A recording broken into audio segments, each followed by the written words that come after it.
যার সাথে গান গাইবো বা দু চারটি কথা আলোচনা করবো, আমার সেই আতিক কাকা, তার প্রতি আমি শ্রদ্ধা করে সালাম রাখি।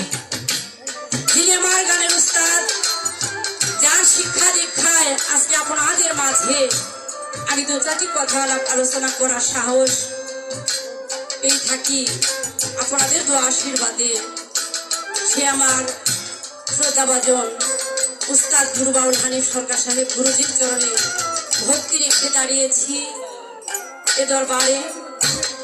আরো দুজন ব্যক্তির প্রতি আমি শ্রদ্ধা করে সালাম নিবেদন করি এজন্য যে দুজন ব্যক্তির সমন্বয়ে আমি বন্যা সরকার এই ধর্মধামে এসেছি। আমার জন্মদাতা পিতা এবং গর্ভধারিণী মাতার চরণে ভক্তি রাখি আমার দাদা গুরু যিনি বাউল সম্রাট করপালি দেওয়ান, সেই দরদির রজা মোহরকে ভক্তি চুম্বন রেখে আজকে দরবারে উপস্থিত হয়েছেন আমার আলিসুর বাজানকে ভালোবেসে যারা উপস্থিত হয়েছেন, বসে আছেন কিংবা দাঁড়িয়ে আছেন, মিডিয়ার লোকেরা আছে। তা আমি বলবো সকলেই সুন্দর একটা পরিবেশ আমাদেরকে দেওয়ার চেষ্টা করবেন, যাতে করে আপনাদের মনের বা আত্মার যে খোরাক, এই আত্মার খোরাকটা যেন আমরা দিতে পারি এই আশা রেখে এখানে উপস্থিত আছেন আমার নাজমুল ভাই।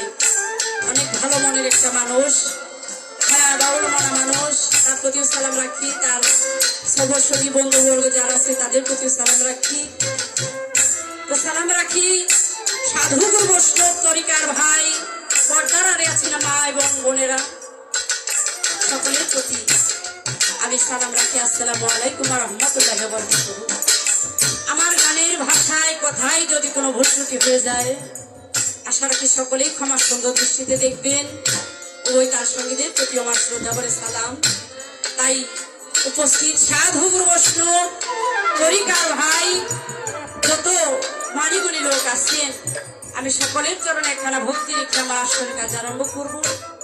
আশা রাখি কদমের ভক্তিখানা সকলেই গ্রহণ করে নেবে।